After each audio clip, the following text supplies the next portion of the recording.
Salinas is a world traveler, but there's one place he enjoys most. And it's not that far away from home. I think it is one of the best professions in the world. Being on the football field among his students, coaching at Alamo Heights Junior School, and forming those special bonds in his English classroom.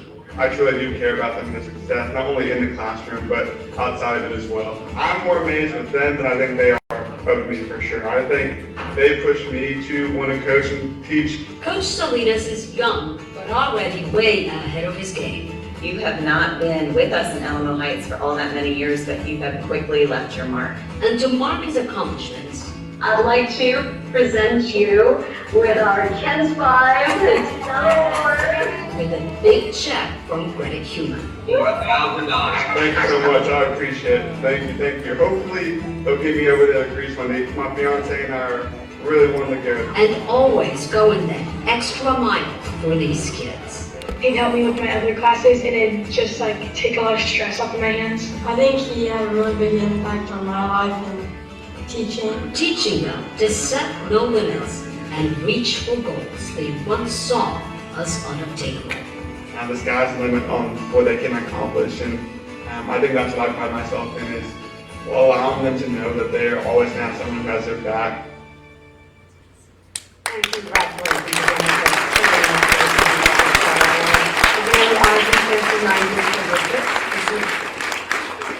Okay, wow. Well, what would you like to add to that or introduce anybody who's with you? The mic is yours for a moment. I just wanted to say it's an honor. So many great teachers in the district to be chosen for the award is awesome. But like I told my kids, it's a kids award. They're great, they're awesome, they amaze me every single day. So most of that is to them, not just me. So Congratulations. Thank you very much.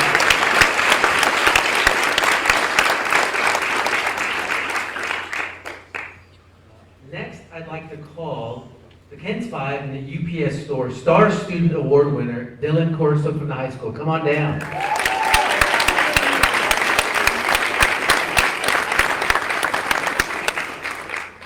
So we get to watch another cool video, and let's see if that does a good job explaining of why we're recognizing Dylan tonight. Cue it up and hit it.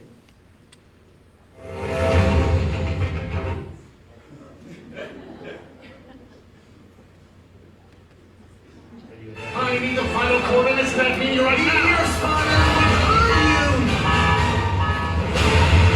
Start your free trial now. Clean my bad eggs.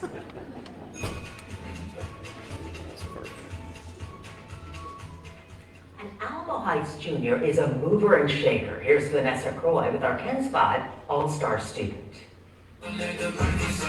Who is that young man that's always walking around campus with a purpose? He's always on a mission. If you haven't met me yet, I'm Dylan. Dylan Corso is often called the mayor of Alamo Heights High School. He is so dedicated to what he wants to do, and that unofficial title might be because he's the face known around campus. He does so much for our school. He tries to get people included and involved, just goes above and beyond all the time.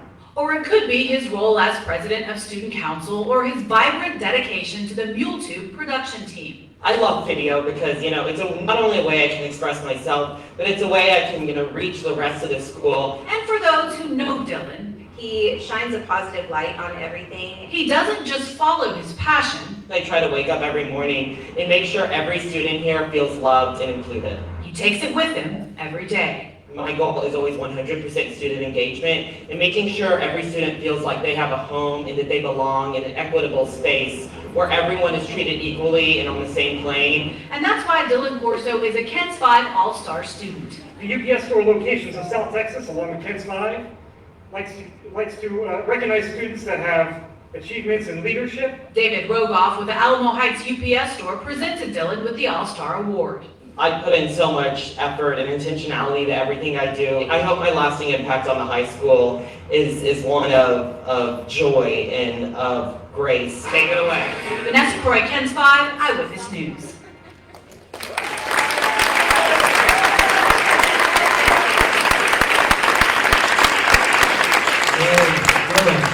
And so a couple of things that were not mentioned in that cool video were that Dylan is also a member of the team that does the video board at the ball games now at the stadium. And so that's super cool. He's behind that. And he was also on a team who created a former Speaker of the House, Joe Strauss, got an award from the Texas School Public Relations Association. And Dylan was instrumental in creating that video for former Speaker Strauss. And so Dylan, congratulations. We're super proud of you. Anything else you want to add? I just want to give a big shout out. You know, this isn't my award. I think it belongs to everyone who puts up with me all day. Mr. Dillon in the back and Miss Carter are both so amazing, and they put up with me like 23 hours of the day, and I don't know how they do it. And my parents, I just could not be more grateful and be more lucky to be a part of such a supportive community. So thank you all. I love and appreciate each and every one of you.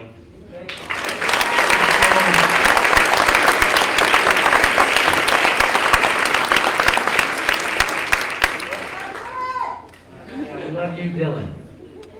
Our next recognition, for our next recognition, I'm going to have David Stevenson walk up these folks up here. This is a National Mark of Excellence, National Wind Band Honors Project Award that goes to the Alamo Heights High School Wind Ensemble. Let's give them a round of applause.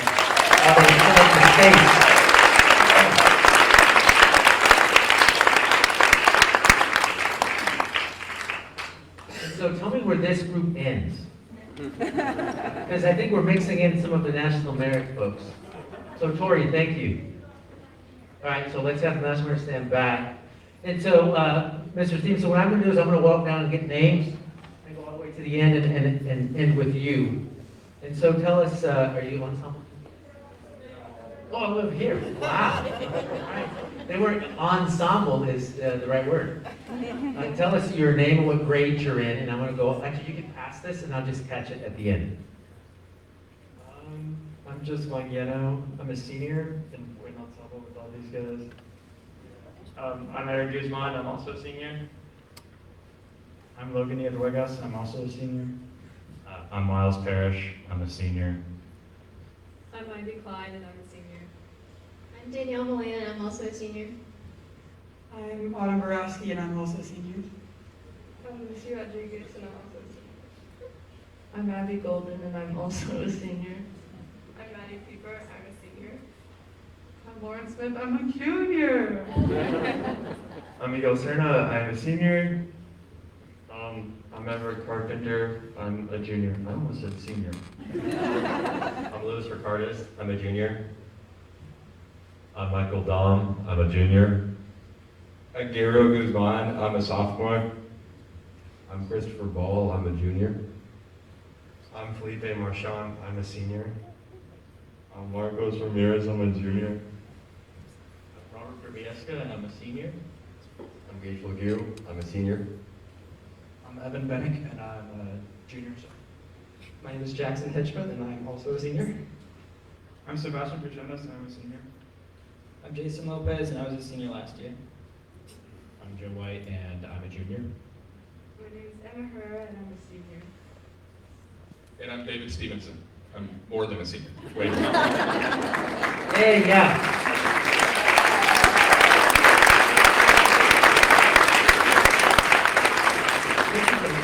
A really prestigious award, and so I'm going to turn it over to David to explain what's involved so you can understand just how prestigious this is. So this is called the Wind Ensemble, and it's really our varsity or our top band.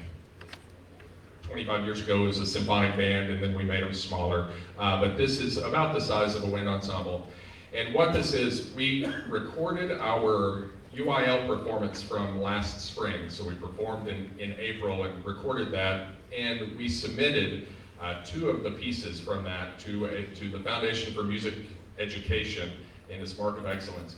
And what they do with this is they send the recordings to, they're adjudicated or judged by college band directors, and those college band directors will give us comments. They have tape comments that we get, and I will tell you the coolest thing is listening to those and really hearing nothing wrong. They were just very, very positive and complimentary of this group. And then they rank them, and these are tapes, or not tapes, they're recordings now from all over the nation, and they rank them. And the top 25% are national awards or national winners, and that's the group that we that we were placed in. We've entered this before and not been able to get into that echelon yet, but this year we were able to. So very cool. The level of work that these guys put in, and you'll see these guys are current members of the Wind Ensemble, and most of them were in the Wind Ensemble last year. We also have JJ, who was here. He was one of last year's. He was on the recording, so we have some alumni who were able to come here. And the work that these guys put in individually, as well as the ensemble, playing together, just the work that they do together was at a really high level, and still is as we're moving forward. I also want to, make sure I recognize Ms. Childress and Mr. Moreno, who are in the back. They're also band directors.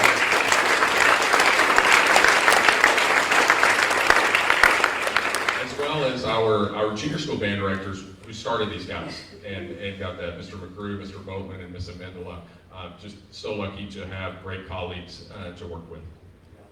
Well, we appreciate you, Dave, and all the work you all do. And so one last round of applause, and you guys can figure out a way how to walk out.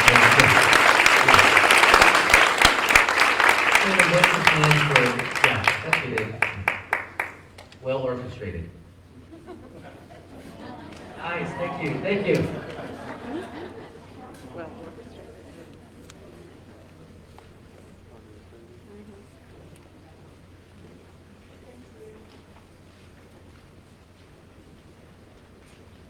Is school views in the helmets already?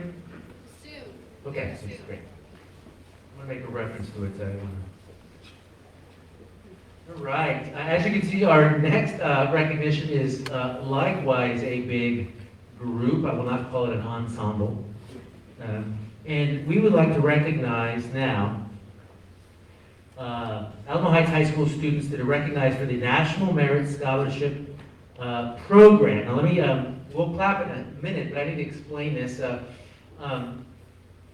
National Merit Scholarship Corporation was created to foster a wider and deeper respect for learning in general, and in particular for exceptionally talented students in high school. It was, its intent is to shine a spotlight on brilliant students and encourage the pursuit of academic excellence. And lastly, it's designed to stimulate increased support for scholarships from a variety of corporations and organizations around the world. And so with those three purposes, every year, about 1.6 million juniors take the PSAT, and several other sophomores also take the PSAT, as we know. And about the top 3% of the scoring students, 3% in the world, are considered for this National Merit Scholar competition. Now, there's a variety of different levels that you can get, and that's why I asked about school views. When you get the school views, you see them all listed out. As I was visiting with the youngsters in the back, we decided not to kind of try to list all the different categories they're in, because quite frankly, some of us forgot what categories were recognized, and we get so many awards.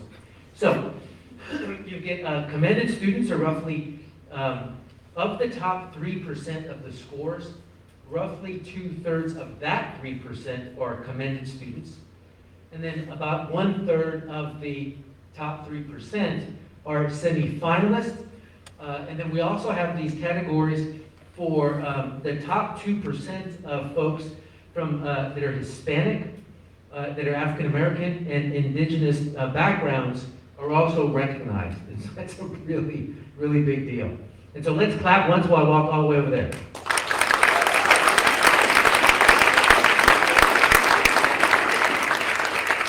I'm going to ask them to say their names and what grade they're in now, just knowing that they would have taken the PSAT a year ago, so you know, in a different grade. I'm Gabriel Guerrero, and I'm a senior. I'm Sophie Zippel, I'm a junior. I'm Agustin Estella, I'm a junior. I'm Sarah Hernandez, and I'm a junior. I'm Reagan White, and I'm a junior. I'm Rocio Salguero, and I'm a junior. I'm Carson De Leon, and I am a junior. I'm Keone Rose, and I'm a senior. I'm Layla Rocha, and I'm a senior. I'm James Bird, and I'm a senior. I'm Jacob Williams, and I'm a senior. I'm Rodrigo Rosas, and I'm a senior. I'm Colin Ken too, and I'm a senior. I'm Claudia Mendable Diaz, and I'm a senior.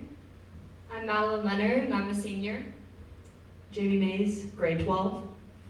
I'm Gabrielle Walrath, and I'm a senior. I'm Emma Thompson, I'm a senior. I'm Bo Perez, and I'm a senior. I'm Andrew Holzbach, and I'm a senior. I'm Gavin Wiltshire, and I'm a senior. I'm Jared Harrison, and I'm a senior. I'm William Hervey, and I'm a senior. I'm Jesselyn Gano, and I'm a senior. I'm Eric Guzman, senior. I'm Logan Ruegas, a senior. Wow, let's give this group of folks one more round of applause.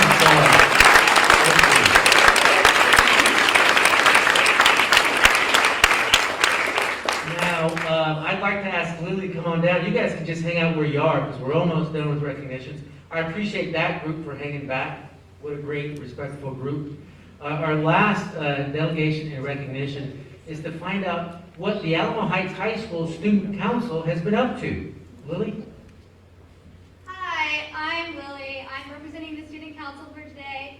First, I'm going to talk about some things that we have already done, and then I'll talk about some things that we're looking forward to. So, first things first is Howdy Night was a great success, and homecoming court and hallway decorating. Students were represented both in nominations and as well as doing a great job bringing school spirit into our hallways. Bonfire was a huge success, thanks to maintenance and athletics for making it possible. Homecoming dance was incredible, and 500 students brought a mini of Miami to the Oaks. The fifth thing is Student Council leadership team built retreat next week. Coming up is the Thanksgiving lunch for custodians, Student Council volunteers for Woodridge Carnival, meeting in November 1st for our Alamo Heights Battle of the Flowers float, and lastly, supporting District 8 campus character education. And that is it. Thank you.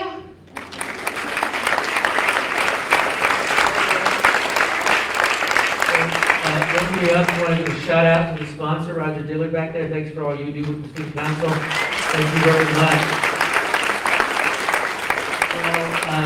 That ends the recognition portion of the meeting. I do want to remind everyone that we have business to attend to, so you're welcome to stay. But if you needed to get on to other things, this is a great time to leave. So thank you very much.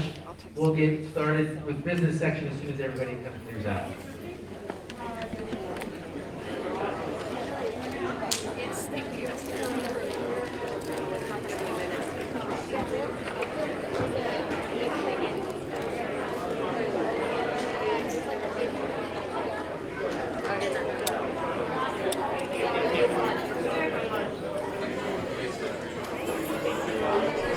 Sit down right there. Sit down right there. Right there.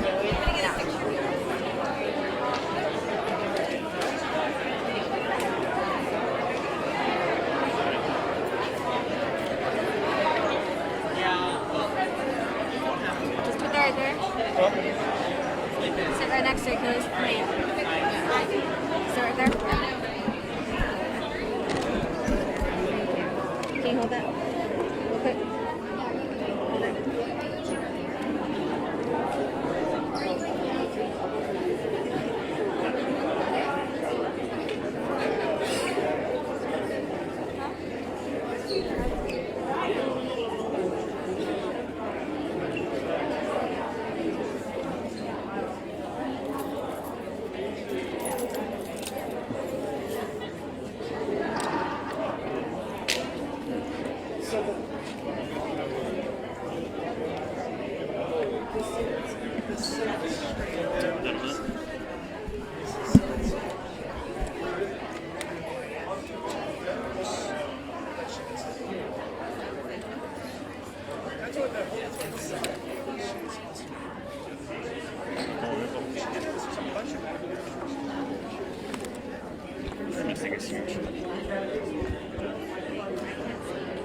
Huh?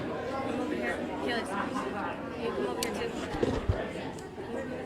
Me? Yeah, you too. Wait, where am I going to do with the sign? Huh? Where do you want me to put the sign? Huh? I can't see. Okay, we're next going to move to section 3 citizens to be heard. We have received 7 requests to speak on or give public comment about an item that is not on the agenda. In order to facilitate an orderly meeting and respect all participants' time, and in the interest of conducting an efficient meeting, any group of 3 or more persons, which actually doesn't apply to them, could appoint 1 person to speak. Here are the rules, and we do ask that you follow these. It's out of respect for each of you who is speaking. You have 3 minutes to speak. Alicia will hold up a card when there is 1 minute left. When you get the yellow card, 1 minute left. Then you'll get the blue card when time is up. We do ask that when your time is up that you stop speaking so that we can move on to the next speaker. In making your presentation, it is very important that you do not refer to individual students or personnel by name or position. Especially in this public setting, it is best to be careful with comments about specific people. In addition, by state law, I want you to understand the board is not allowed to respond to your comments. We welcome and appreciate your comments, and the fact that we are sitting here silently, don't take that or misinterpret it as we don't care. We welcome your comments. By state law, we are not allowed to respond in any way. We will begin with Kate Giusedo, and Jim Burks will be the next one up.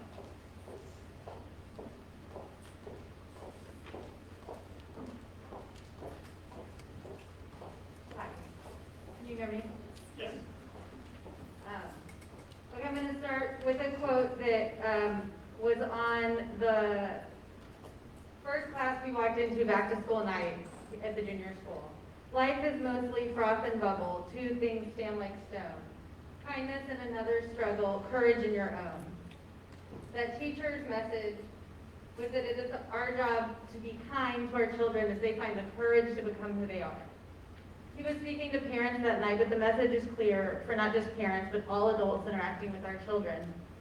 In part, so that other children can see how to do the same, but largely so that they have a safe space to find their own courage. Something has happened over the past couple of years, and that a group of children has been politicized. They did not ask for this, nor did their parents. They're simply trying to do what that teacher alluded to on back to school night and figure out who they are and where they fit. That they may dress differently, maybe wear their hair differently, have crushes on someone your own child wouldn't. None of that's relevant. They're children figuring out who they are, and that's their job. I realize that school boards and administrators have to listen to and try to please many conflicting voices, but at your core, your job is to create a safe space for children to learn. You'll hear parents railing against pronouns and pride flags because those things scare them. As a result, their children come to school and repeat those comments and more to my child and his friends. And so now their safe space to learn has become a battleground for their identity. It feels relevant now to mention that the suicide rate among LGBTQIA youth is 1.5 to 3 times higher than that of heterosexual cisgendered youth. This should make us all stop. It makes me feel sick to my stomach. While our state legislator plays politics with children, I'm asking that the school district take a moment and recognize their job. From your mission, you say that you will educate and empower every student to excel academically and as a confident, compassionate citizen with impeccable character. So I'm here to ask y'all to do something relatively simple. Allow your amazing teachers to support the students on their campuses. Whether it's putting up pride flags to signal a safe space, or asking students what their pronouns are. These are minor things that have an enormous impact on the children that need them. And for the children that don't, perhaps they'll learn some of the core values of the district, especially things like humility, courage, and empathy, most important of all. Thank you.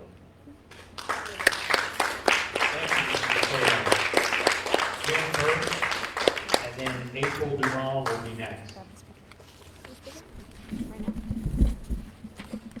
Good evening, I'm Jim Burks. I was here last month to protest the presence of the LGBT flag in some of the high school classrooms. I'm here again to complain again, as I understand nothing has changed. I've also heard that my complaint has no standing because I have no child in the district classroom. Essentially, my opinion is irrelevant. I don't know if you've taken the opportunity to check your tax roll demographics lately, but I think you might be surprised to learn that the majority of the people paying the bills for the school district have no kids in a classroom at the current time. So I think the administration's first question to someone with a concern should not be, do you have kids in our school? It should be, how can I help you? As for me, I intend to spend a little part of each of my day, or every day, talking to neighbors and where I live, urging them to become informed, to get involved, to ask their kids what happened in school today, ask their grandkids, ask the neighbors' kids, and just to find out what's going on. Thank you. Thank you, Mr. Burks. April Duval, and then Ella Duval will be next. Good evening. I'm a parent of 3 children in the Alamo Heights School District, and I'm also a professional in a neighboring school district. I work at another middle school where we have a lot of pride flags. I'm speaking in support of the teachers at the junior school specifically who put up progress pride flags and safe space stickers in support of marginalized students. The progress pride flag is not political, but it lets students who are dealing with racist or homophobic bullying know that they have a safe staff member to speak to. Alamo Heights has an ongoing bullying issue targeting LGBTQ students. Many students report racist comments. There's a lot of Instagrams about it. Thank you to all the staff who have these flags up and have normalized asking about pronouns. And I hope the board will address adding comprehensive anti-bullying training for staff as well as bystander training for students. Those are proven in many other schools to reduce bullying. Many parents and students have reported bullying that staff had difficulty responding to. I am one of those parents. Training for staff and students is needed. Thank you. Thank you, Ms. Duval. Ella Duval, and then Sarah Jones will be next. Hi, my name is Ella, and I'm a student at the junior school, and I'm speaking in support of all the teachers who showed they cared enough to put up the pride flags in their classrooms. As a student, I have been very disappointed in the amount of bullying, and seeing pride flags is a really positive thing, and it shows really encouraging messages, and it shows that you care. It shows that kids can have a safe place and have people supporting them. Taking down pride flags, which aren't political flags, it's basically saying that you don't think LGBTQ kids and people don't deserve to have a safe place and to feel safe being themselves. And I hear the core values every day. I'm a student at Alamo Heights, and I think that's contradicting them. Thank you. Sarah Jones, and then Lisa Fox will be next.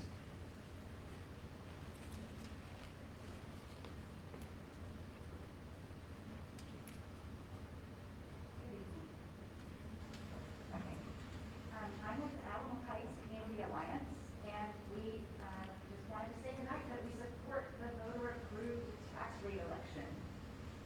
We also,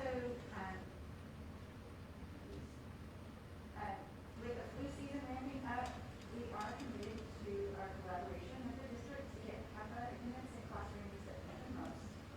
We also support our teachers who provide safe spaces and the need for formalized training and education on anti-bullying practices.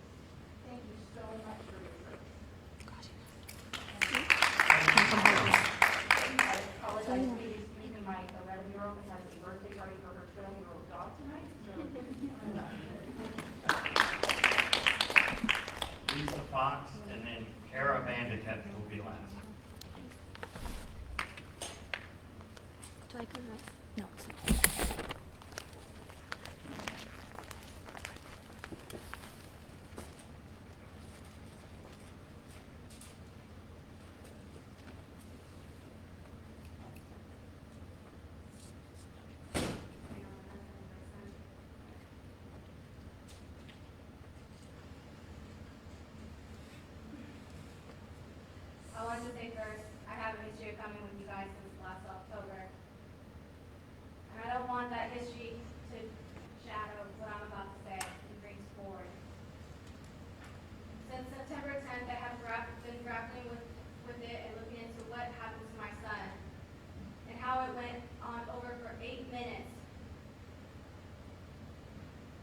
with 2 adults within 10 feet of the incident.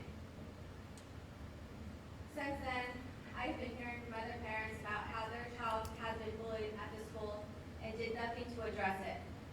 And how some students don't feel like reporting bullying incidents to administration because they feel like they don't care or will do anything to address it. And also fear of retaliation. In my son's incident, the whole grade level witnessed what this group of boys did to him. Since this incident has happened, I've been speaking with Ms. Molak for some guidance since her son had committed suicide from bullying at Alamo Heights. She informed me of a bill that just passed requiring all schools to have an anti-bully committee for each campus. I asked the board for transparency and communication with all parents in the district when you start forming these committees that I hope to be a part of. There's a lot of interest in volunteers on this subject. Whenever this incident happens to my son, within 3 days I had created an anti-bullying club at the junior school, and I had over 22 students wanting to sign up within 3 days. These children are suffering, and they're being silenced at this district. According to CDC, bullying reports in middle school are about 28%, and high school is at 16%, with an average of 12% combined. Alamo Heights has 2,775 between middle school and high school. So at 12%, that's 333 students. Our numbers say that Alamo Heights has 0.09% cases of reporting of bullying. In 2018, there was 25 reports and only 4 were confirmed. In 2019, there were 17 reports and only 4 were confirmed as bullying incidents. In 2020, the numbers so far are 10 reports and 6 were confirmed. The administration did not acknowledge this incident as bullying with my son until we filed an FNG level 1 complaint. This brings me to my concern about the procedures and practices for reporting bullying. When this happened, of course, I was very upset. Who wants their child in a video being followed by a mob of bullies? I have shown the pictures, if everyone can see, it's kind of glaring, but there's a big group, and he's all by himself being surrounded by them. However, this was brought to light is a very important issue that the process for reporting bullying complaint is a long and hard process. This was not an easy task to accomplish and is still ongoing. I just want to know what it takes to have a bully complete file for the school, and I ask that the board address it next board meeting about the bully policy and how Thank students you. and parents. Thank you, Ms. Hawk. Thank you.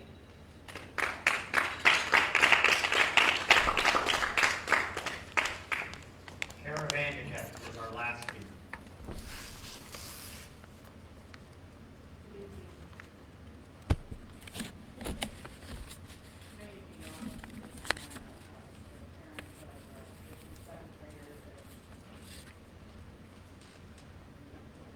You can take it off the stand if that's easy.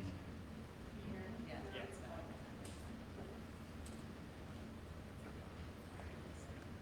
I'm also here on behalf of the Alamo Heights. It's not working.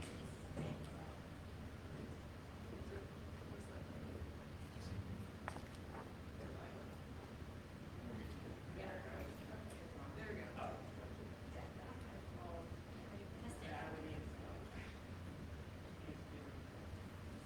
Can you hear me now? Yes, that's better. Thank you.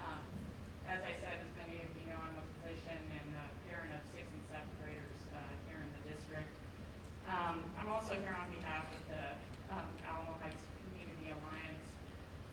The Alliance supports the proposed tax rates in next week's election.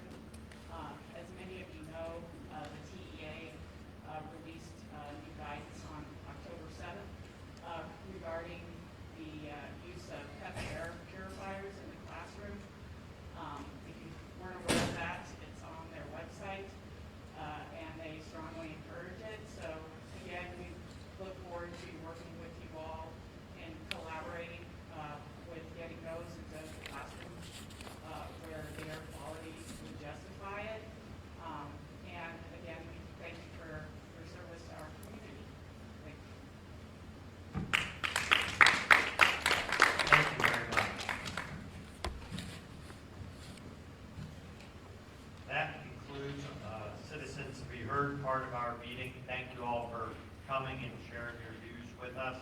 We will will now move to section 4, items for presentation or possible action. And the first one is career and technical education update. And we've got Dr. Jimmy Walker and Ms. Charlotte Dolan. Thank you.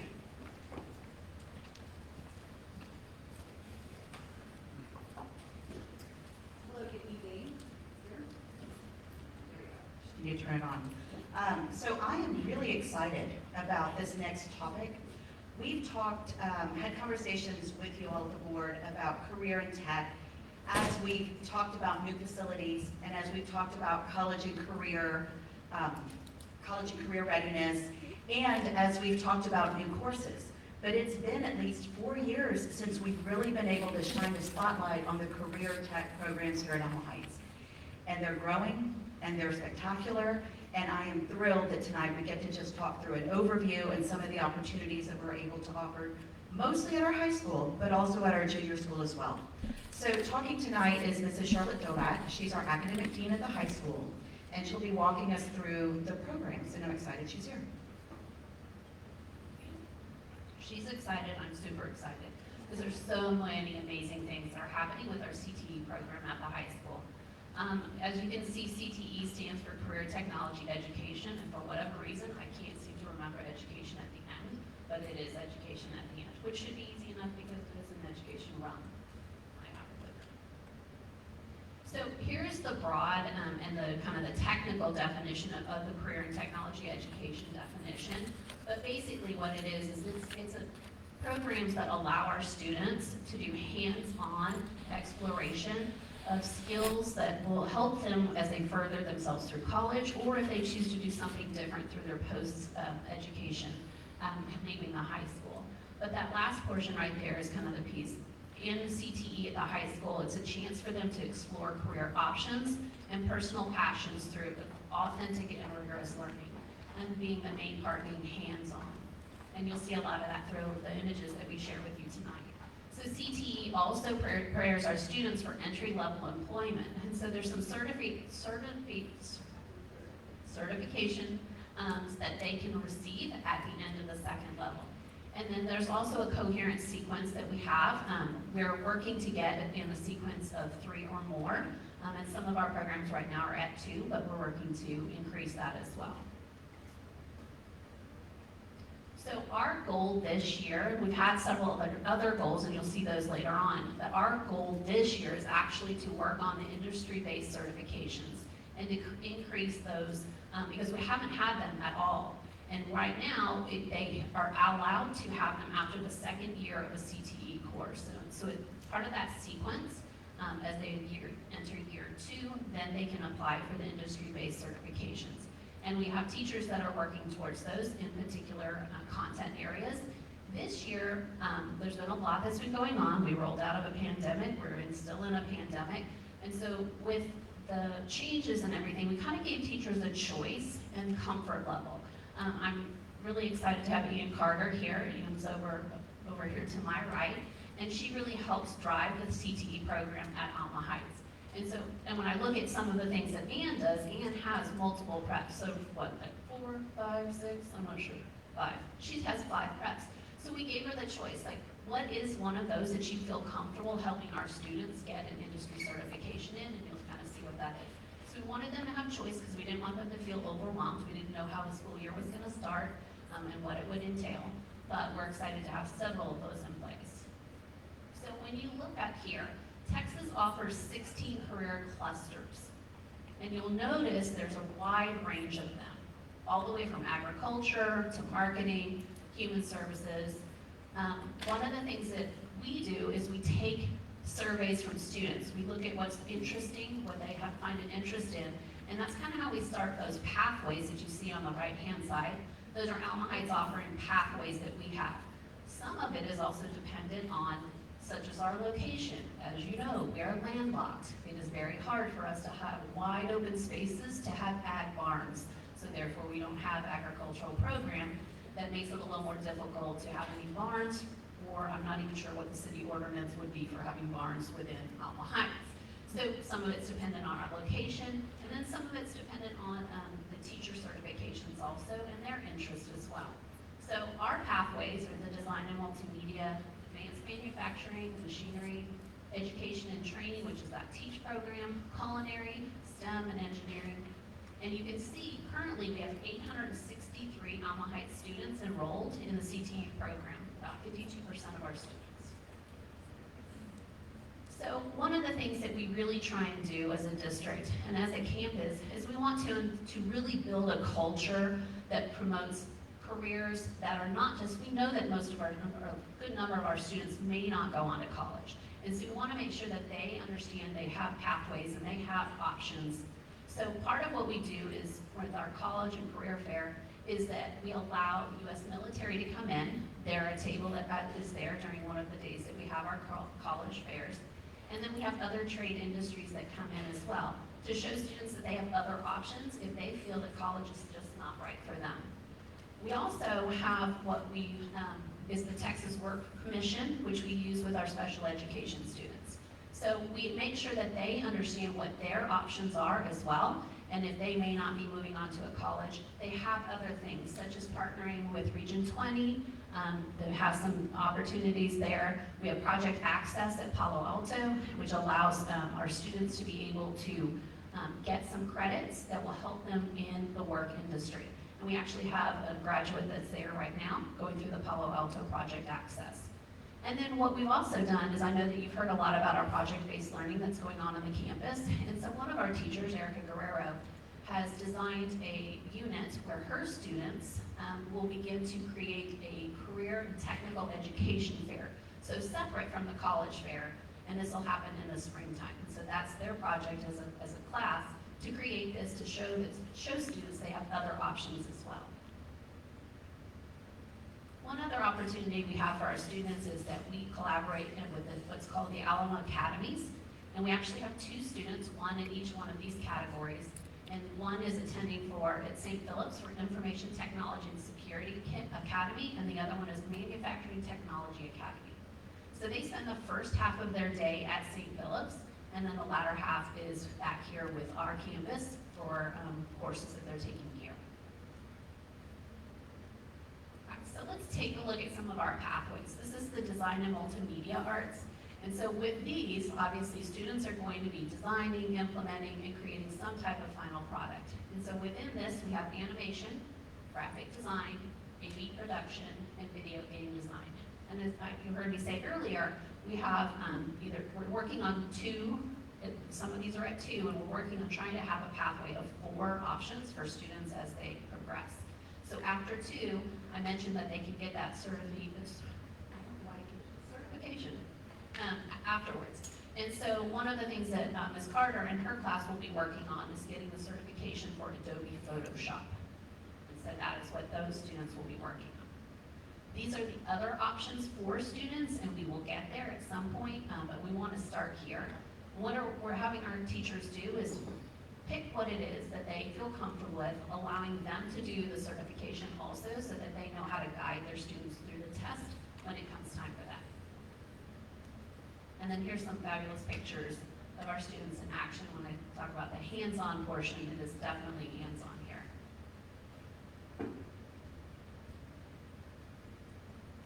Here we have STEM and the advanced manufacturing and machinery mechanics. And so under this, we have the computer programming and advanced computer programming. At this point in time, we're not going to have the certifications. There's not one for the robotics necessarily. But we're looking to see what we could potentially put in place for that. But for the advanced computer, this is actually, Mr. Munoz has gotten himself AP board certified, so this next year, he will be able to do the AP College Board test with his students for that. So that's what he'll be working on versus a certification to go with it. And then here you can take a look. We have some images of the drone competition that just happened not too long ago. It was the first time in, I think, a year and a half that they were allowed to actually physically be somewhere to do the drone competition. I know indirect is very cool. And then the robotics portion of it. And it's not just about putting a robot and having a robot program and it can go. And it's really about real world application, putting scenarios together that might be like you have a task that you have to create some type of robot that's going to go in and save a country or save something, or we even talked about how do you have a robot come in and help with Northern wrongfuls and all the flooding that happens. Like, those are challenges that we can think about. What could a robot possibly do? So here, and we're super excited about the education and training strands that we have here. So you'll see there's two off to the right-hand side. This is your sneak peek at what we'll be asking for proposed courses in November. And one being Principles of Education and Training, and then the one being the Practica. So right now we have Child Development and Instructional Practices, which is our TEACH program. So we have our students head over to Howard, and they help over at Howard and are loving every minute of being there to support them. There's some really wonderful pictures of them leading small group instruction, reading groups, and just the love right here that they have for this student. And some of those certifications you can see there, and I'll talk a little bit about them. Had to throw this in. Gotta have some excitement. Dr. I know he snuck that one in. So Dr. Walker asked Jackie Moore, and Jackie Moore is the teacher that is over the TEACH program, for us to look into a particular grant. So we gathered our information in the beautiful format and function that Dr. Walker does. She wrapped it up with a nice bow, finished writing it, sent it off, and we were awarded the $20,000 grant. So now, not to be overshadowed by the fireworks, this is what the $20,000 grant provides for us. So it provides a curriculum and ongoing professional development for the teacher of record. It funds membership fees to the Texas Association of Future Teachers and Educators Rising. I too was a Teacher of America, part of that organization when I was in school, and provides a stipend for the teacher or teachers of record. And then potentially it's leading to, and actually Jackie has already submitted all her information for trying to get into a dual credit course. Next we have culinary, and I know that you all have partaken in some of the festive celebrations and things that they have created, and you can see the pathway that we have here. The students have actually just received their Serve Save Manager certification, so they are now have completed that and are legit with that whole portion. So here you can see what I love is that they bring in a lot of people outside. On the left-hand side is actually a former student who's at the Culinary Institute right now, and so she came back to talk to students. You have Mr. Dillard, who was here earlier, and he's brought in some physics to go along with it to show how cooking and physics go together, and then just a student in the middle that is working. They actually have Chef Stahl's brother is coming, and he was a chef at the White House, so he'll be talking to students as well. So up next, we have, I think you all are very familiar with the rocketry program. And so here you can see the sequence that happens with this. So again, remember, after the second level, any of our students can get the certification for AutoCAD, and Mr. Lane is going to be working on that in the spring. So he does have level 4 students that they can also try for the AutoCAD certification as well. So it doesn't just have to be students that are at level 2, it could be 3 or 4. And then fashion design, we have level 1 and level 2. This is a course that you all approved probably about 3 years ago, I guess. And it is ramping up like nobody's business. It is so neat to watch this happen. On the left-hand side, she collaborated with PAL, the program that goes over to the elementary schools and mentors our young students. And what those students did is they read a book, and then it had to do with character, but they also created a little monster on paper. Those monsters were brought back to the fashion design class, and the fashion design class actually made the monsters and then sent them back over to the school so that the kids could see. So here you see them with their little monsters. I know, it was super sweet. And at this time, there's no certification that is offered for fashion design. And I know you're all too familiar with Incubator as well, having Incubator and Accelerator and the amazing things that they are doing with their the fighter filament group that has done such an amazing job and progressed quite a bit. And we're looking at to see what types of certifications are that don't necessarily fit like the business portion of it, but there are things like Microsoft that they could get. There's more like program types of certifications that students can receive through the incubator, business incubator experience there. So where are we now? All our culinary students have received the ServSafe Food Handler certification, which is amazing. Rocketry students, again, are going to use the AutoCAD Certified User Exam this spring. We're working with Certiport to get a quote. I say we, and Carter is working to get a quote for us about Adobe Certified Associates. We're trying to figure out a company that will do it all together so that we're not piecemealing different certifications. And then students will take the exam in the spring. And then again, as I mentioned earlier, that our computer programming is working towards the College Board AP exam that they will be able to take in 22 and 23. So where have we been with our goals? We talked about this year, the goal is to get students certified. But if you take a look up here, we've had an increase in numbers. So 2017-18, we had 585 CTE students, and now we have 863. That's a 48% increase, which is pretty amazing. And when you think about all the programs that we have and the opportunities that we provide for students, and it's growing each year. And so then we also like to take a look at the balance between that, because we often think that this is kind of a male-dominated CTE programs. And so you can see here from 17-18, 76 males, and then this year 58% are the male population. So we're increasing in the number of females that we have that are part of the program, the CTE program. And I'm going to hand over the funding considerations to Dr. Walker. I'm just going to quickly amplify the importance of these industry-based certification, because when kids walk in with an industry certification, it gives them a competitive edge if they're applying to colleges, if they're applying for jobs, and it gives them the confidence that they genuinely do have some talents and skills in that area. So the funding, it changed a little bit last year, and so along what Charlotte is saying, Texas wants kids that aren't just taking one class, but are taking multiple. If you take 1 year of robotics, you're coming away with an enjoyable experience, you've learned some skills, but if you take 3, you have some marketable skills that you can transfer into a next step. So TEA aligned their funding to that premise. So under the weighting for each class, y'all, these are expensive courses.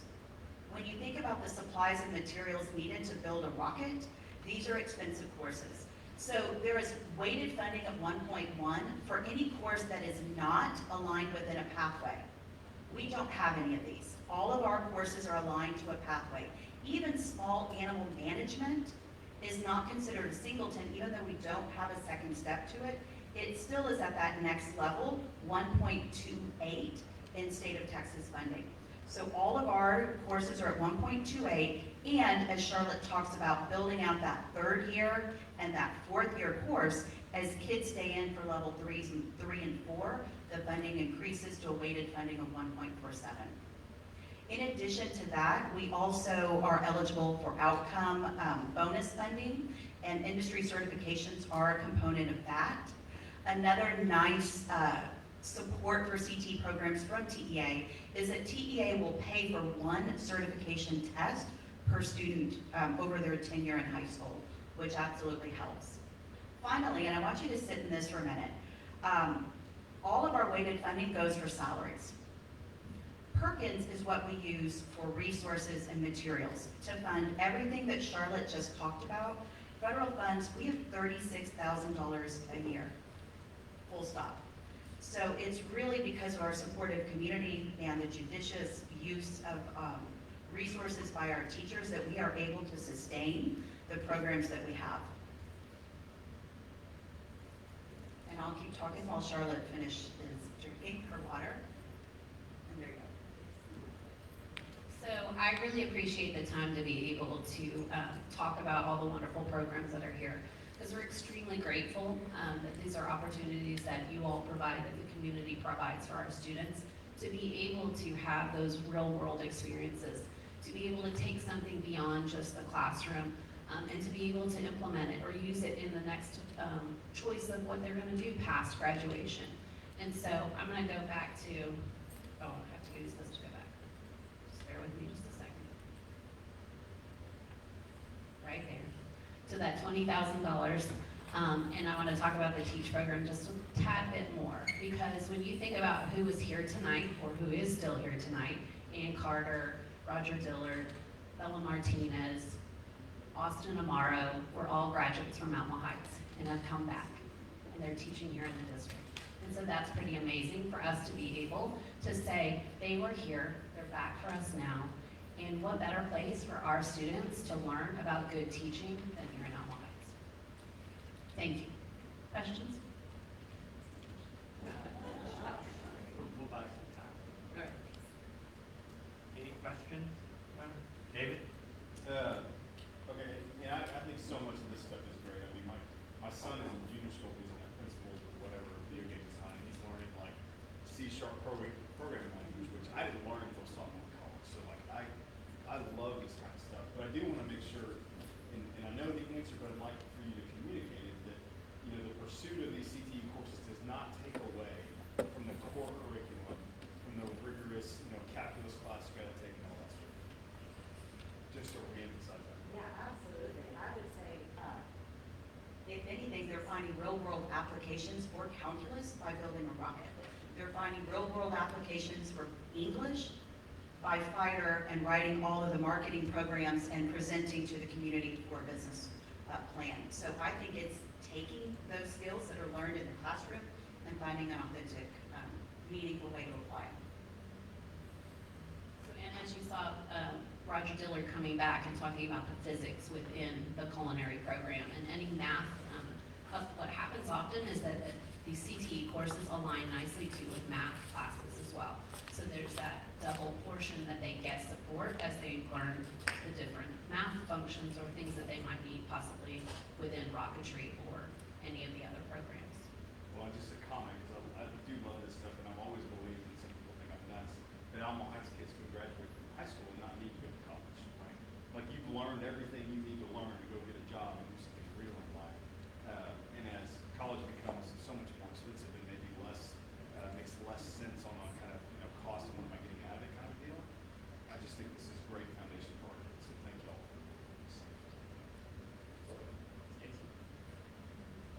Thank you too for going through this. Since I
together, and a lot of times it's both, and it's giving them a more, it's giving them a better idea of what's out there. And I see kids getting really excited about school, like, wow, I didn't know there was a class that I was gonna get to choose, that I really love. Like, they're so excited about the coursework that they maybe haven't had that same feeling before, because it's like, I gotta take English, I gotta take math, I gotta take science. And then this gives them like an elective that they're excited about. So maybe rather than taking off periods, they choose to take one of these classes, which I think is exciting. So, good job. Our college is looking, I've heard from other parents, colleges love to see that our history program is on someone's resume, or, their transcript. Someone maybe over someone else from a different school. So this is also the perfect opportunity for our students to try stuff out. And so giving them the opportunity, I think about my niece in a completely different district, and she was kind of locked into the vet path. And she had to maintain that path, and she did not like it at all.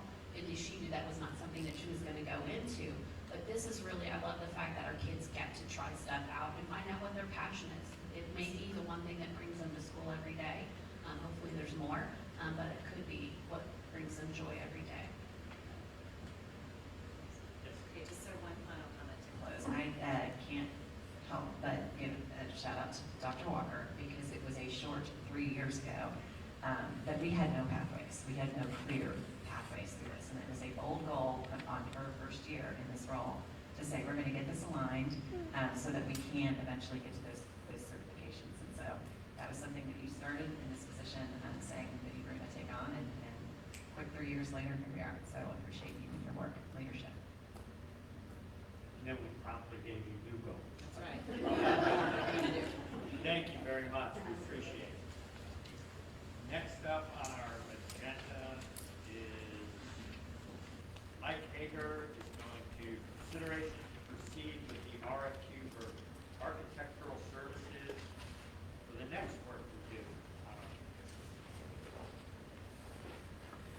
Yes, we're coming to the board tonight to ask your permission to go ahead and advertise RFQ for architectural services to start looking at the second phase of our master plan that was developed back in 2017. With the approval tonight, then we'll advertise it for November the 18th, would be when the RFQs would be received by the board. And then between the 18th and December the 16th, the building committee would review those RFQs, and once they narrowed down the selection, they presented to the whole board, and then at the December meeting, we would name the architectural firm at that time.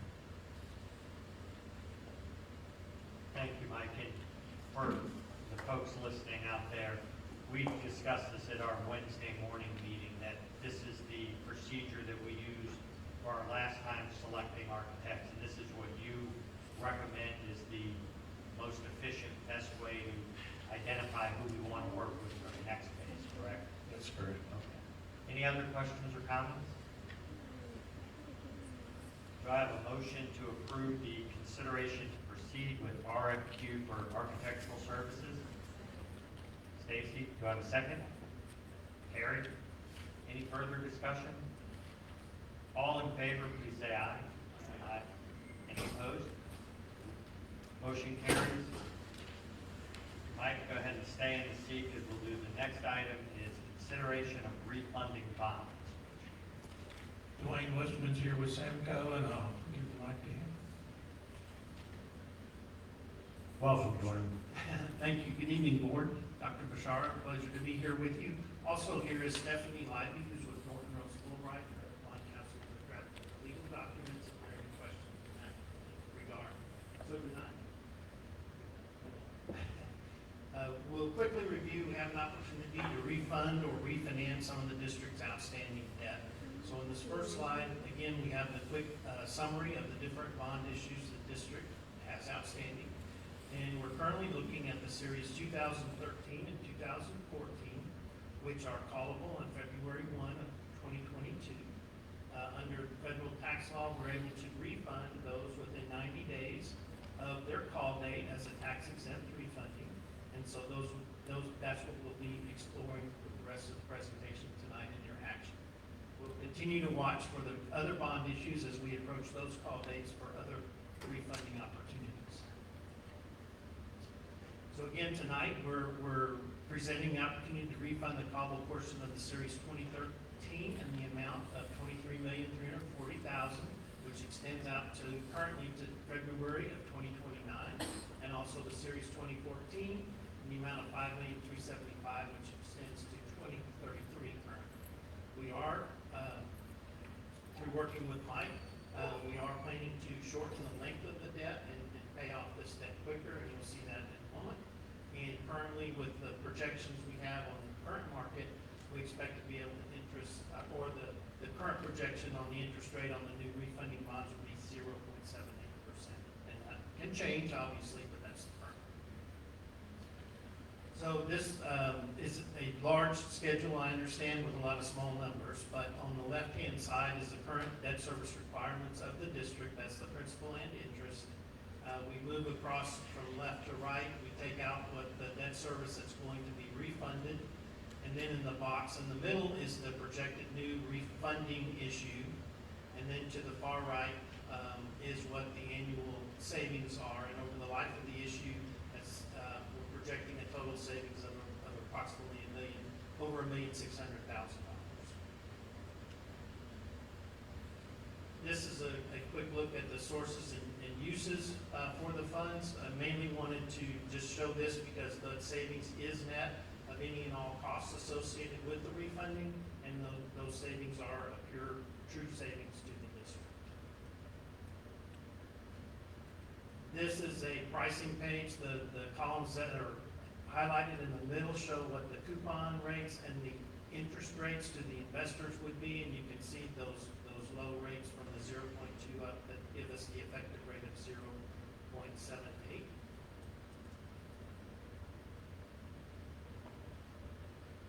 And this, just for a quick background, so a reminder to the board of what you have accomplished or different boards have accomplished over the years as we've gone through different opportunities to refinance debt.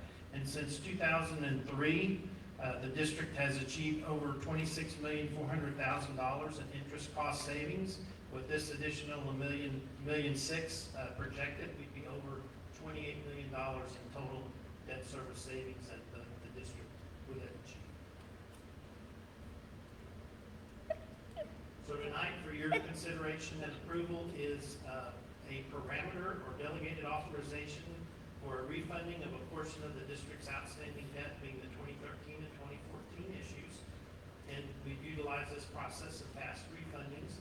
Your authorization or approval of this authorization would be that we would complete this refunding under these parameters, that we would issue no more than $28,715,000 in new debt, which is in new refunding debt, which is the amount that would be refunded. So we are not going to in any way issue any additional debt. The maximum maturity would be 2033. That's the way where the current final maturity is, but as we stated, it's our plan to shorten that to 2027. The maximum interest rate would be 5%, which it won't be that. That's just a marker. And then we need to achieve a minimum present value savings of 3%, and we're currently projecting over 5%. So we'll continue to work as we go forward with Mr. Hager and Dr. Bashar to complete this as efficiently as possible and get the most savings. A quick look at the timeline. We're kind of in the middle of things. We prepared and applied for the PSF guarantee, which gives the district a AAA rating on top of its own AA1 rating. We've started on an official statement, and tonight we're at the board meeting. Of course, we'll start distributing the POS. We've contacted rating agencies, and we hope and plan to get the bids for the refunding bonds in the middle of November, probably November 17th, and we should be able to close by December 14th. So hopefully by your next board meeting, we can provide you with final results.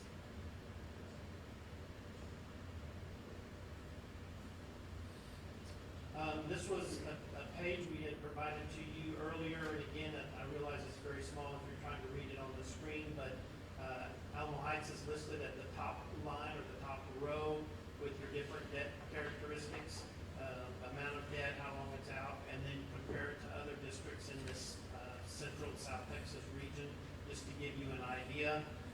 The Alamo Heights, as far as amount of debt outstanding, would fall, and those other districts are listed from the most debt down to the least debt. Alamo Heights would fall in that shaded area if it were in that list. But you compare very favorably all in tax rate and debt to taxable valuation ratio, length of debt, everything like that. You compare very, very favorably.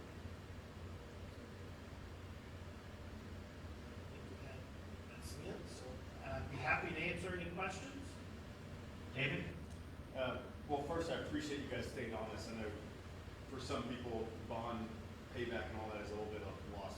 They have no idea really what it means. Like, we're not paying down a mortgage at a time. We got to stay on top of the callable dates and refinance it before it's contracted. So I appreciate you guys staying on this. So on the calendar, I guess we go out for pricing on November 17th, right? So like if for some reason the yield curve just kind of erupts, to the downside for us, what's kind of the last day that we have to say, no, the pricing's not attractive enough? Well, the 17th, when we see what's going on, if it doesn't work, we just stop and we can postpone for a week, we can postpone for a month. The parameter approval is good for 6 months. So if for some reason the market turns against us, we'll just continue to watch on a daily, weekly basis until we can make it work. And if nothing happens, you're not out.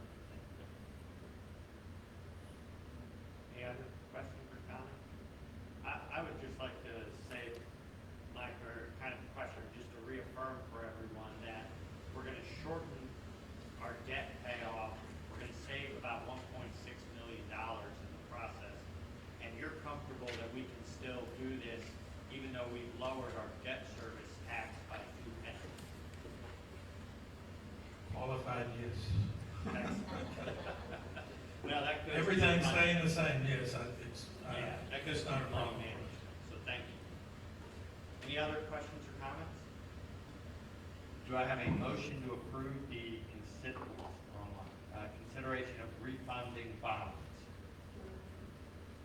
Well, if you're going to do it, then you have to read the.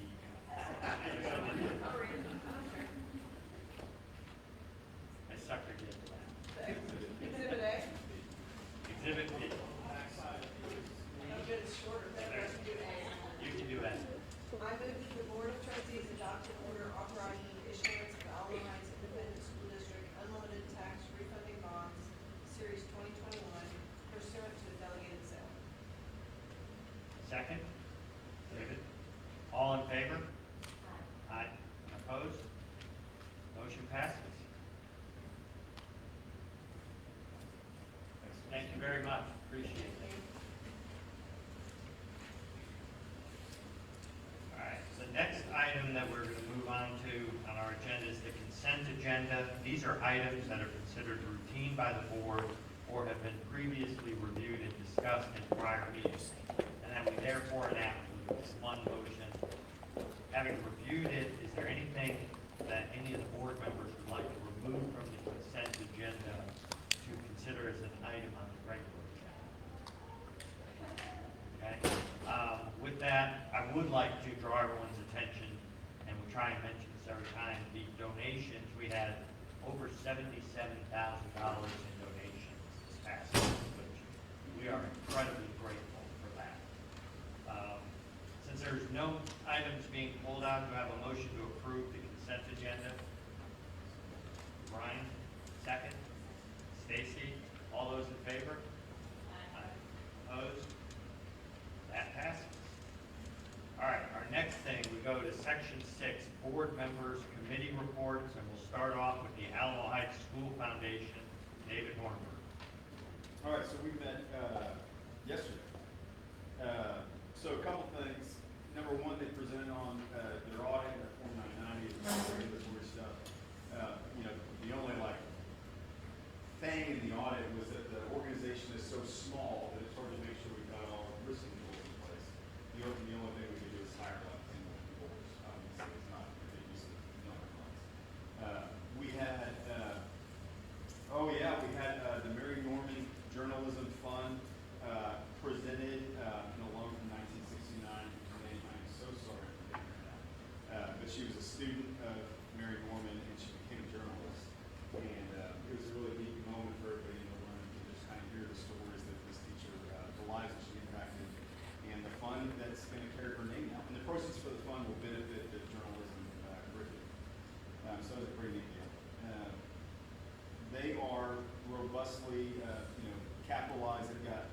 2 years of operating expenses, so they're going to be going into liquidity. The endowment's up to 10 million, or nearly 10 million, which is phenomenal and testament to the safe money management they've done, but also the donations from our community.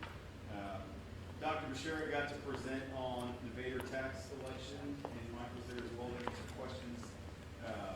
It was a good use of time to communicate to a room full of 20 to 30 community-minded people who want to support the school district, so that they can understand what's going on. This is one of those elections that not a lot of people are noticing, so we're trying to continue to get the word out to make sure that our community knows, because in large part our community loves our school district, and so we got to make sure people know there's a way to help us out.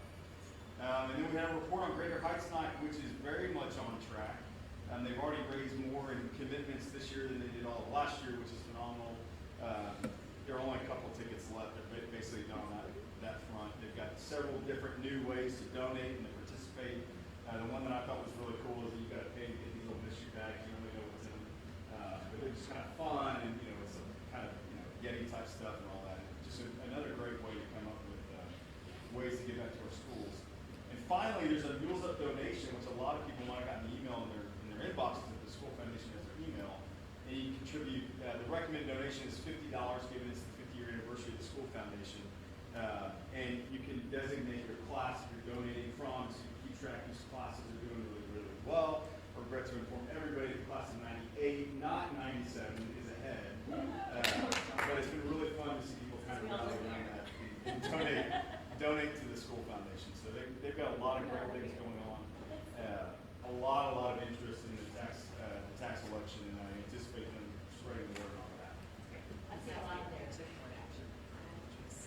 Oh, thank you for saying. Go ahead and talk about that. They formally actually took board action to endorse TRE, and that really is a loud community message of support, and they can talk through ways that they could, engage the community on our path. So, Next up, Communications Committee. That's me. We did a high school learning walk for a few people here who might not know what that is. Throughout the school year, we, as a school board, meet with the administration on the various campuses, and we do just that. We walk the campus. And we look in on classrooms. This one was a really good learning walk for a couple reasons. One, it was really good to be back on campuses. Obviously, last year we had one learning walk, but it was much different atmosphere. So it was good to go to the high school. Our group, in walking through, there were a couple of things that really stood out. One was we got to look in on a teacher's meeting. What is it? PLC. A PLC, which is basically teachers that are teaching the same subject have a meeting period, I think it was once a week, and they get together to discuss how things are going in their classes, what students seem to be understanding, what they're not understanding, what can be done better, and they just collaborate on how they can teach better, how they can design their courses better. And that was really, for a school board, that was fun to sit there and watch and see kind of how the sausage is made and come to understand why it's so good. The other big thing was we then had lunch, and we had students from throughout the campus who sat at our tables representing all of the various programs, from ROTC to Rocketry to band to choir to student council, and it was really great. Just seeing what our students are thinking about, listening to them, visiting with them, and seeing really what a kind of enthusiastic, engaged group we have, which is a very motivating thing for us to get to do, and it keeps us in touch with what's happening on the campus. So it was a great one. I enjoyed it. Okay, next, district design team, Brian Hamilton. District design team met on October 15th. It was our first meeting of the year, and for those not familiar with the district design team, it's a group of the educators and administrators here at Alamo Heights, led by the esteemed Dr. Frank Alfaro. Given it was our first meeting, he led us through introduction,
trust and relationships. So if you remember the surveys we looked at, there's a little bit of a disconnect there between the trust and relationships at the elementary level, and then those numbers fall when we get into the secondary teachers. So it's diving into that this year. We then broke into small groups based on which goal we wanted to work on for the year. We started working on those goals, and we will meet again, I believe, next month. Great. Thank you, Brian. That concludes our committee reports. Section 7 on our agenda, business recommendations. We have no business recommendations. I guess everything's running itself. Section 8, calendar review. Okay, Alicia has detailed for us our end of October. That's a lot of calendar right there. And so she's detailed it all the way through November and then added some additional dates based on your recommendation to move forward with the RFQ process. And so I'm going to just highlight a couple of these events.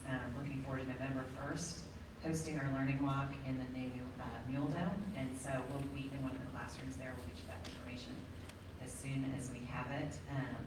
And then just a reminder, on November 4th, we're going to host our second annual Gratitude Barbecue. Collier will bring his pit and cook, and I invite you all to come and join our admin team and serve our custodians, our maintenance department, plant service, and our cafeteria workers that day. So, you know, any time that you would be available between 11, I mean, I would say maybe 11 to 1 to just come and kind of roll up your sleeves and help. It'll be at the bus barn over at plant services, yeah. That was really well received last year, and I loved that you all were part of that. Going down to Wednesday, November 10th is our November GNP meeting, and I'm asking that the audit committee, Brian, Clay, and David stay for about 30 minutes afterwards to review the audit. And I'm going down to the bottom, Monday, November 29th.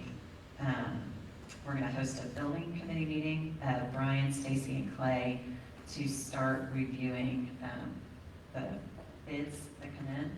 And then host another one on December 3rd if we need more time. That one's just a tentative hold for the building committee. We will start our architect interviews on December 8th. And I would love if on your calendar, if we could extend that meeting to 9:30, because we'll be able to do our business. I looked at what our business items will be for December, but start the architect interviews at that point, and then just tentatively hold December 15th if we need that date as well, prior to our recommendation at the December board meeting. So there's a lot there for you, but I just wanted to try to get on your calendar because everyone knows how busy November and December get quickly. Are there questions about the calendar? Frank, do you have a question? Sorry, just checking. You know what I'm remembering in here too is we actually need a policy committee. You and I talked about it today. Now that you stood up over there. Policy subcommittee, Right. not like GMP. Right. Yeah, so I'll get that out to you all with my update this week on when that will be. Brian and Lisa. Okay, any other questions? All right, now section 9, the superintendent's communications. So keep the mic and tell us about Vader. So we have been taking any opportunity we could to get in front of groups and share the information.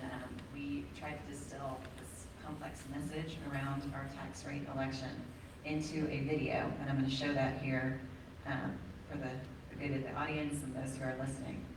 This is a great resource that we pushed out both on the webpage, the Vader webpage, and also just through social media in multiple ways, so that our community could try to get their minds around what this means. So Alicia, if you push play, I'll ask Mike to come join us at the table to answer any questions that we have afterwards, and just to talk through next steps. In this video, you will learn about the voter-approved tax rate election called by our AHISD Board of Trustees. You will hear what a tax rate election is, the historical perspective of school funding here in AHISD, and the proposed use of tax funds. Thank you for watching. Our AHISD Board of Trustees called for a voter-approved tax rate election, also known as Vader, that will be held on November 2nd, 2021. If approved by voters, it would generate additional revenue while reducing homeowners' property tax rates. This would not result in a tax rate increase. Rather, it would create the lowest total tax rate in 10 years. A tax rate election is a special election called by a school district's board of trustees, asking voters to approve a tax rate proposal. School taxes are levied in two parts: maintenance and operation, or M&O, which funds general operations like building maintenance and salaries, and interest and sinking, or INS, which funds the payment of the bonds. The tax rate is set annually by the district's board of trustees. This recommended new tax rate would provide an estimated increase of $1.4 million to the operating fund over the next few years. What does Vader mean for AHISD? Total tax rate of $1.1934. $1.4 million increase to general fund each year, not subject to recapture. And the lowest tax rate in 10 years. Approval of the Vader would allow Alamo Heights ISD to provide competitive salaries for our employees and educational programming for students. It's important to look back over the years to understand the financial challenge AHISD has faced, due in large part to the amount of local revenue that we are required to send back to the state due to Robin Hood legislation through recapture payments. To date, AHISD has sent $622 million of local tax dollars back to the state of Texas. In 2011, the state of Texas cut school funding by $5 billion. This resulted in a $5 million cut for the biennium for Alamo Heights ISD that resulted in the need to form a budgetary advisory council to make difficult decisions regarding our local budget. Cuts to 25 positions across the district and a reduction in funding to all campuses and local budgets by 20%. The cost of educating students over the past 12 years has increased up to $7.5 million, or $625,000 annually. A landmark school funding law passed by the Texas legislature in 2019, HB 3, provided more funding to the majority of school districts statewide. Alamo Heights ISD, however, received less compared to other districts. As a result, Alamo Heights ISD has not been able to keep pace with the increases in staff compensation that other districts have been able to offer their employees. The additional revenue that came into the district as a result of HB 3 funding went directly to salary increases that year. 90% of our entire AHISD operating budget is allocated to salaries and has been for years. Today, as a result of the lack of funding, we find ourselves with a compensation scale that is 8th in Bexar County for starting teacher salaries and 6th in the county for average teacher salaries. We remain committed to attracting and retaining the highest quality faculty and staff. Again, Alamo Heights ISD school taxes are levied in two parts: maintenance and operation, or M&O, and interest and sinking, or INS. Due to HB 3 legislation, recapture districts like AHISD now have access to an additional 2 golden pennies. These are golden pennies because all of the revenue generated by these 2 cents are protected from recapture payments, and therefore all revenue generated stays within the district operating budget. Last year, the AHISD M&O rate was 0.9764 cents, and the INS rate was 22 cents, for a total tax rate of $1.1964.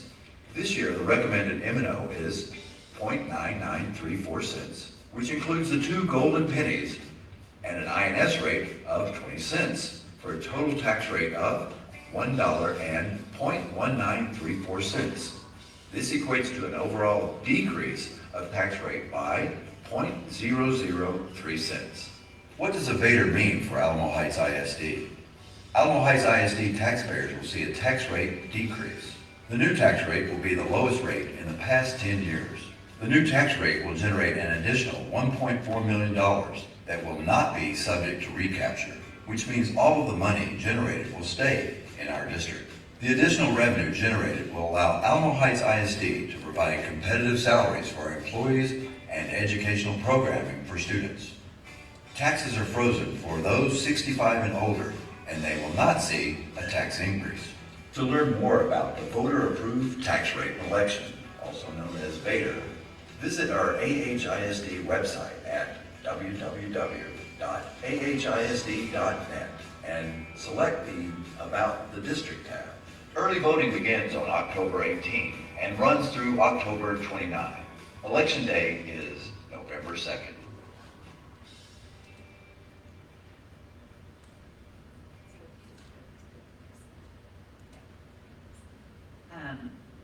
So just a couple points. The early voting will take place on Saturday and Sunday as well. As you're sharing information about this, I think that's important to share.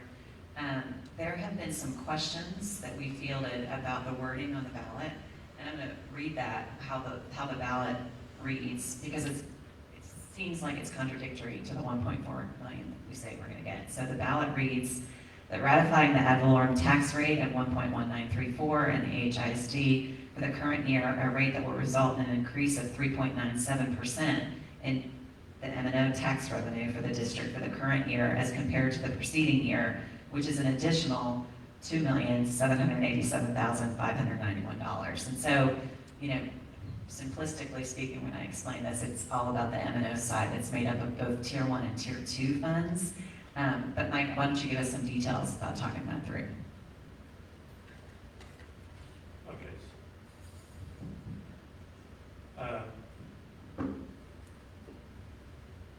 On the state regulates what the ballot says. So in looking at the 3.97%, that's basically looking at the taxes we levied last year, or taxes that we're levying this year divided by the taxes we levied last year. That gives you 397. That equates to the $2.7 million increase. So let's take out the 1.4 that the 2 cents generate. That leaves around about 1.4 left. Well, a little over 600,000 of that is recaptured by the state. This is the second year of the biennium, so the available school fund, which we usually receive funds, goes down by about $900,000. So right there is 1.5 million of that, a little less than 1.4 million that we're generating extra funds for. So that's where the difference comes into play. We're actually not going to receive total revenue off of that. Will be just a break even as far as not the 2 cents, but just the Tier 1 rate. If that makes sense, right? It looks like it would a little. Not at all. No, maybe everyone else understood. Yeah. Do what? I understand the last one, the break even. So, you remember HB 3 gives us 2.5% revenue increase year over year. That 2.5% increase year over year, well, part of that gets recaptured by the state for us. So we lose 600,000 out of 1.4. Each year, all school districts get available school fund, which last year was 1.8 million. This year it's only 900,000. So we lose about 900,000 off of that. Those two together, our tax increase of the 2.5% make up for the recapture part and the shortage of available school fund. Does that make any better sense? That makes more sense. So passing this tax, this additional 2 golden pennies, is what's going to enable us to kind of hold our own as opposed to. That's correct. So vote yes if you want the 2 golden pennies, correct? You're for. So a vote for the proposition is a vote for adding the 2 golden pennies. That's correct. That equates to Right. Right. So, Spelling is a little confusing. We have a question. Is that bottom part that says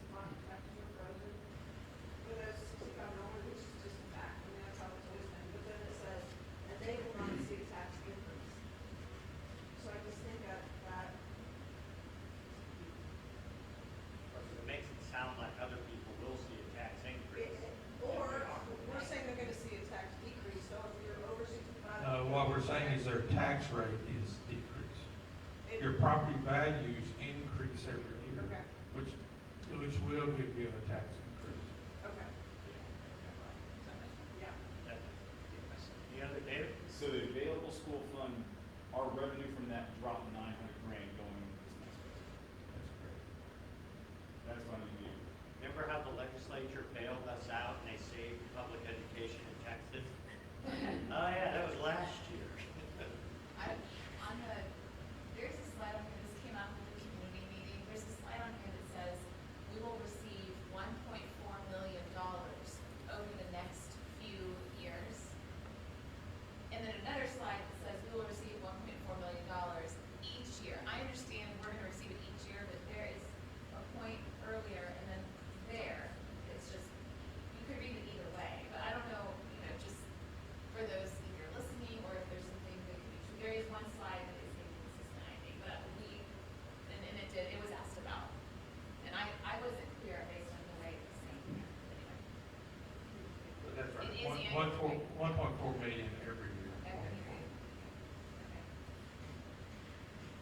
Any other questions? Yep, early voting ends October 29th, it's Friday. And do you have any numbers? I know the first day of voting, I think it was 17 people. We had 7 the first day, 17 the second Oh, day. so that was 2 I think days. it was 7, 20, 17, so we can get What's an important part of the message too is if you think your vote doesn't count, just realize 8 people were voting yesterday. And that is good. So anyone who is still up and listening to this, other than the media live, you ought to go out and vote. That'd be really good. 8 to 6 tomorrow. Yep. That's true. We could probably swing it just here. That's right. Okay, that concludes the public part of our meeting.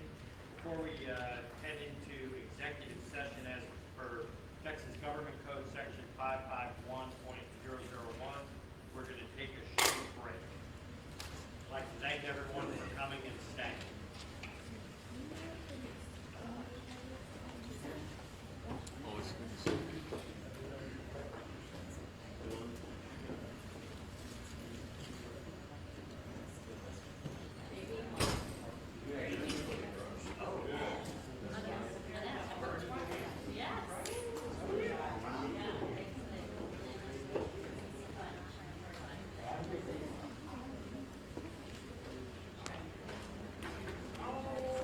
And I'm sorry, listen, I didn't break my mask.